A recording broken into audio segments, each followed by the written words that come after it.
নমস্কার বন্ধুরা, আর একটা নতুন ভিডিওর সাথে আপনাদের সবাইকে জানাই স্বাগত। আজকে চলে এসেছি বেশ কিছু কিচেন টিপস, যেগুলো জানা থাকলে আমাদের সংসারের কাজ যেমন অর্ধেকটা কমে যাবে, সাথে সাথে আমাদের সময় ও টাকা দুটোই কিন্তু বাঁচবে। তো চলুন আজকে কি কি টিপস আপনাদের সঙ্গে শেয়ার করব, তো সেগুলো কিন্তু দেখাবো। তো একটু ভিডিওটা স্কিপ করবেন না, তাহলে কিন্তু অনেক কিছুই মিস করে যাবেন। তো প্রথম যে টিপসটা আপনাদের সঙ্গে শেয়ার করব, এরকম বেলুন চাকি আমাদের প্রত্যেকেরই বাড়িতে থাকে, আমরা প্রত্যেকে ইউজ করি, কিন্তু দুই একবার কিন্তু এই চাকিটা ইউজ করার পরে কি হয়, এর ওপরে কিন্তু আটাটা জমে যায়। তো সেটা যদি আমরা সাবান দিয়ে পরিষ্কার করি তাহলে কিন্তু সেটা নষ্ট হয়ে যায় খুব তাড়াতাড়ি। তো সেই জন্য আমি এখানে দিয়ে নিয়েছি লেবু আর লবণ। যে লবণটা আমরা বাড়িতে খাই, তো সেই লবণটাই কিন্তু এখানে আমি ব্যবহার করছি। আর লেবুটা আমি রস দিইনি, লেবুর এমনি নর্মালি খোসা, খেয়ে ফেলে দেওয়া খোসাও কিন্তু এখানে ব্যবহার করা যাবে। সাবান দিয়ে যদি ধুই তাহলে এটা কাঠ যেহেতু, সেই জন্য কিন্তু সহজেই নষ্ট হয়ে যাবে। তো এভাবে দেখুন একদম ভেতর থেকে কিন্তু যত নোংরা ছিল সবই কিন্তু উঠে চলে এসেছে।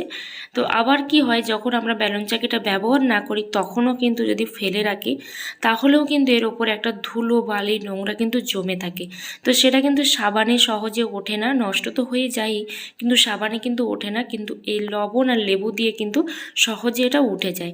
একটা কাপড় আমি ভিজিয়ে এটা কিন্তু মুছে নিয়েছি উপরটা, তারপর একটা শুকনো কাপড় দিয়ে এটা খুব ভালো করে কিন্তু আমি মুছে নিচ্ছি বেলুন চাকি। আর যে পিড়েটা থাকে, তো সেটা কিন্তু আমি মুছে নিলাম। আশা করি টিপসটা আপনাদের ভালো লেগেছে, আর ভালো লেগে থাকলে অবশ্যই চ্যানেলটাতে সাবস্ক্রাইব করতে কিন্তু ভুলবেন না। চলুন বন্ধুরা পরের টিপসটা শেয়ার করে ফেলি। পোলতে বা সলতে পাকাতে কিন্তু আমাদের অনেকেরই সমস্যা হয়, কারণ আমরা কিন্তু ঠিকঠাক করে পাকাতেও পারি না। আরেকটা জিনিস, কোনোটা মোটা হয় কোনোটা সরু হয়, তো এরকম সমস্যা কিন্তু আমাদের প্রত্যেকেরই লেগে থাকে। তো হাত দিয়ে পাকালে কিন্তু এই সমস্যাটা হয়। কিন্তু আমি যেভাবে পাকাচ্ছি, একটা কিন্তু এখানে কাঠি নিয়েছি, এটা নারকেলের কাঠি। এই কাঠিটা আমি নিয়েছি, আপনারা কিন্তু চাইলে ধূপের কাঠিও নিতে পারেন।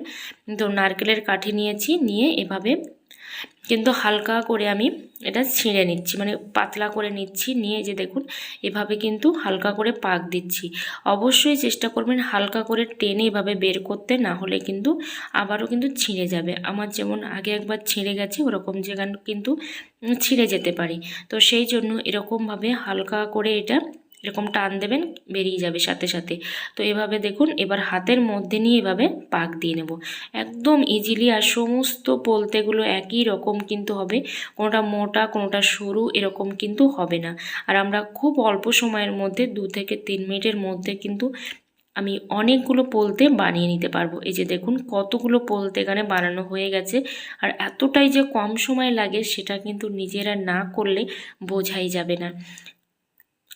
তো চা, বিশেষ করে চা করতে কিন্তু আমাদের একটা সমস্যা হয়, কারণ আমরা জল চিনি চা একসঙ্গে দিয়ে দিই। আর তার ফলে কি হয়, আমাদের কিন্তু চাটা তেতো হয়ে যায়। কিন্তু আগে থেকে চিনি আর জলটা কিন্তু আমি খুব ভালো করে ফুটিয়ে নিয়েছি। ফুটিয়ে নিয়ে এই যে দেখুন ফুটছে জলটা, তার উপরেই কিন্তু আমি চাটা দিয়ে দিয়েছি। যে কোনো একটা চামচের সাহায্যে কিংবা হাতার সাহায্যে, ডাবুর সাহায্যে কিন্তু আমি এভাবে ভালো করে ঘেঁটে দিচ্ছি। আর কিন্তু আমি ফোটাবো না এটা, 1 মিনিটের মতোও কিন্তু ফোটাবো না, তার থেকে কম টাইম কিন্তু একটু ফুটিয়ে এভাবে নেড়ে চেড়ে দিয়ে কিন্তু এই চাটা আমি ঢেকে দেব। তাহলে কিন্তু চা কোনো মতেই তেতো হবে না। আর জল চিনি চা এগুলো যদি একেবারেই কাঁচা অবস্থায় একসঙ্গে ফোটাই তাহলে কিন্তু চাটা একেবারেই তেতো হয়ে যাবে। সূঁচে সুতো পরাতে আমাদের সবারই সমস্যা হয়, কারণ সবারই কিন্তু চোখের সমস্যা।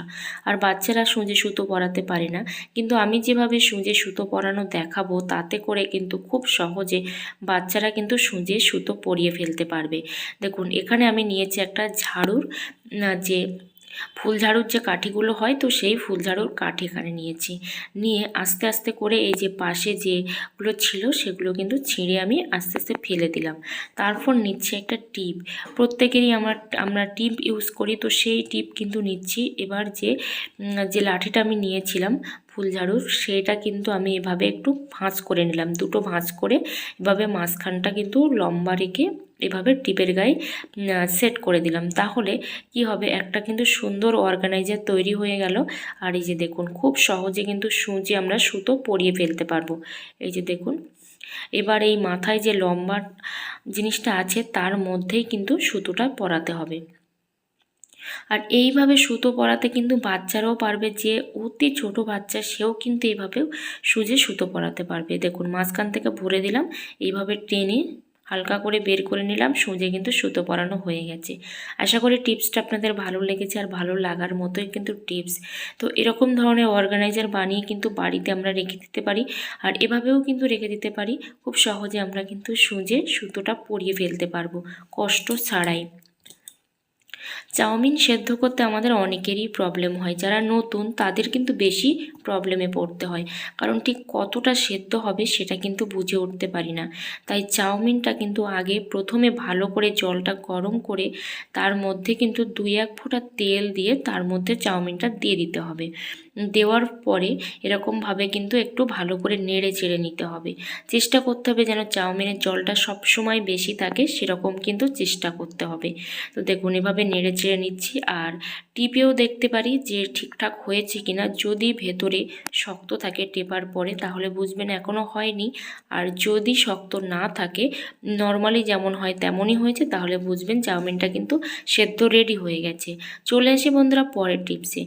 রসুন আমরা প্রত্যেকেই খাই, কিন্তু রসুন ছাড়াতে গিয়ে কিন্তু সমস্যায় পড়তে হয়, কারণ আমাদের রসুন ছাড়ানোটা কিন্তু ভীষণই কষ্টকর মনে হয়। আজকে আমি যেভাবে রসুন ছাড়িয়ে দেখাবো তাতে করে কষ্টকর তো দূরের কথা, কেজি কেজি রসুন কিন্তু আমরা ছাড়িয়ে নিতে পারবো। আর সেটা কিভাবে অবশ্যই কিন্তু দেখাবো, যে কেজি কেজি রসুন আমরা কিভাবে ছাড়াতে পারি।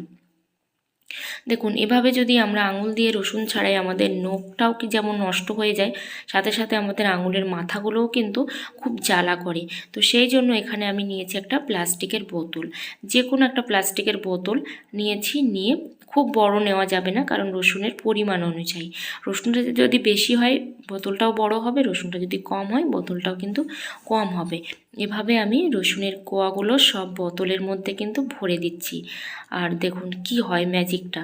তো যতটা আমার রসুন প্রয়োজন ছিল আমি ঠিক ততটা রসুনই কিন্তু ভরে দিয়েছি। আর বাইরে যে খোসাগুলো ছাড়ানোর সময় বের হয় সে খোসাগুলো আর দিলাম না, কারণ ওই খোসাগুলো কিন্তু কোনো কাজে লাগবে না। এবার দেখুন বোতলের এই সিবিটা আটকে, আর এইটা আমি কেটে দিলাম একটু দেখতে ভালো লাগার জন্য, আর কিচ্ছু নয়, যেন বুঝতে পারি যে খোসাগুলো এবার ছাড়িয়ে গেছে। এভাবে কিন্তু একটু টাইম নিয়ে 2-3 মিনিটও লাগবে না, একটু টাইম নিয়ে কিন্তু ভালো করে ঝাঁকাতে হবে। আর দেখুন ঝাঁকানোর সাথে সাথেই কিন্তু এই রসুনের মাথাগুলো এরকমভাবে খুলে গেছে, সেটা দেখেই বুঝতে পাচ্ছেন যে রসুনের মাথাগুলোর অবস্থা।